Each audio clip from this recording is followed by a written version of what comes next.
صدق الله مولانا العظيم وصدق رسوله النبي الكريم الأمين الرؤوف الرحيم. الصلاة والسلام عليك يا سيدي يا رسول الله وعلى آلك وأصحابك يا سيدي يا حبيب الله. الصلاة والسلام عليك يا سيدي يا رسول الله وعلى آلك وأصحابك يا مراد المستقيم.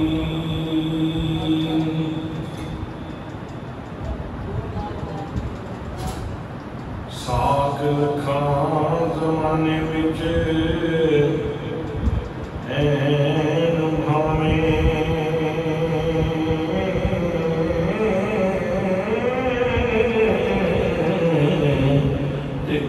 ساک نہیں مانے ساک ورگا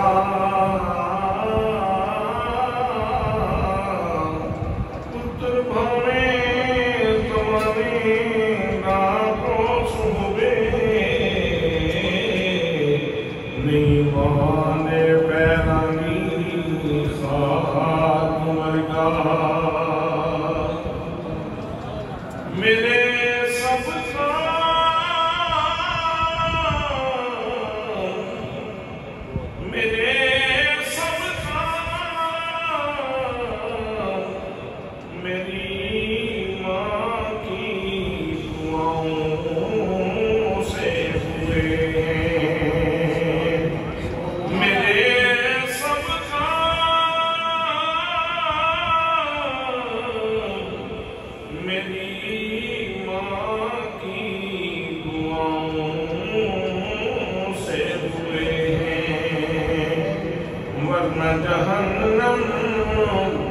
ورنہ جہنم کب سرد ہواؤں سے ہوئے ہیں. ورنہ جہنم کب سرد ہواؤں سے ہوئے ہیں. اور ایک مدت سے میری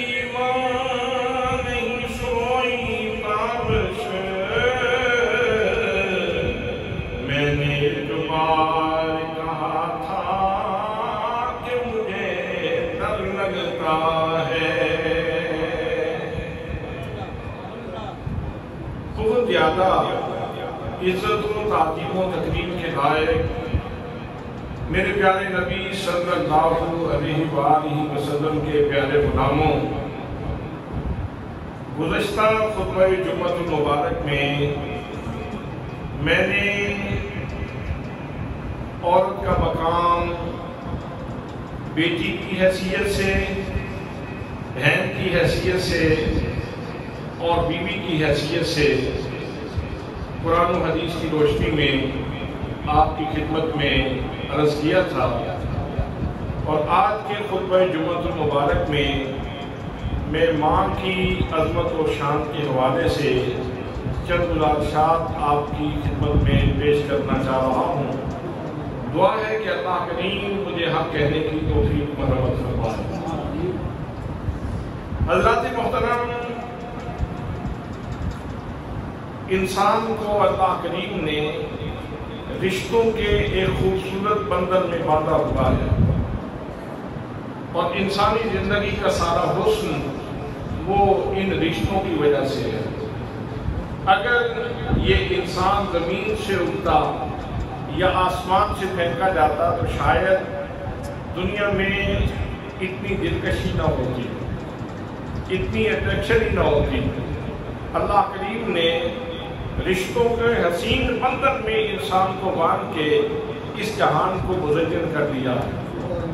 کہیں سے ماں کی بولی سننے کو ملتی ہے، کبھی والد صاحب کا خوبصورت لہجہ انسان کے کانوں میں رس گھولتا ہے، کبھی خالہ آپ کو پیار سے دیکھتی ہے، کبھی پھوپھی آپ کا ماتھا چومتی ہے، کبھی آپ چچا کے گھر میں جا کے ایک اپنائیت کا ماحول محسوس کرتے ہیں، اور کبھی ماموں کے گھر میں جا کے جو ہے وہ ایک محبتوں کا سلسلہ سمیٹتے ہیں۔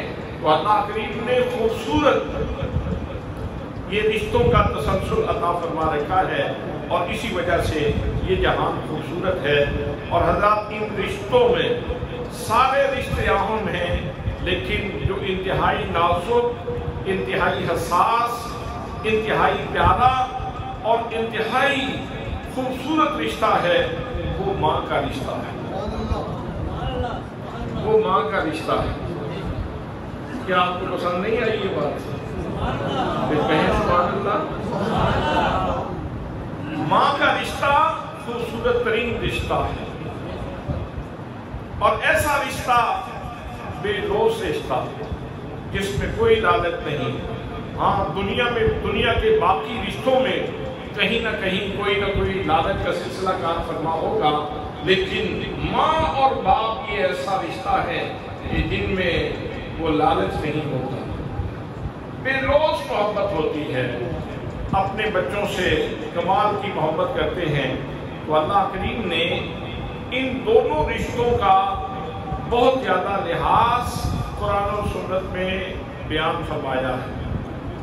قرآن مقدس تو اللہ کا صحیح کلام ہے، اور سنت یہ اللہ ہی کے کلام کی تشریح نبی مقدم صلی اللہ تعالیٰ علیہ وسلم نے اپنے قول سے اور اپنے عمل سے فرمائی۔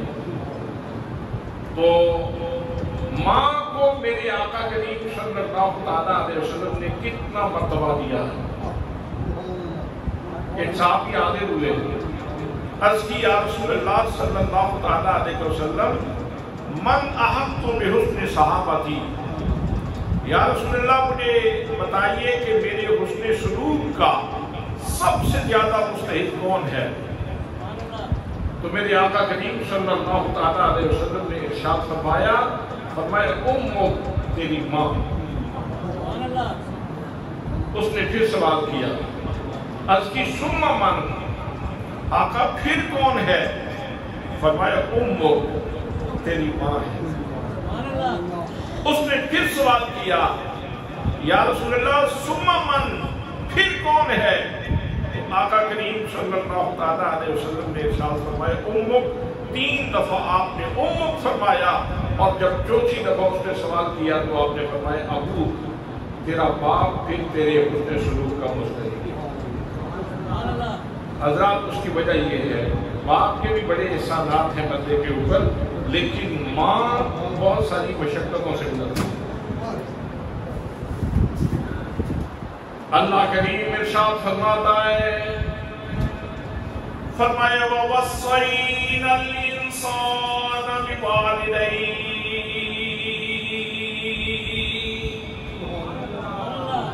فرمایا قرآن پاک پڑھنے والوں، اللہ کا پیغام سننے والوں، لو سن لو، ہم نے والدین کے سلسلے میں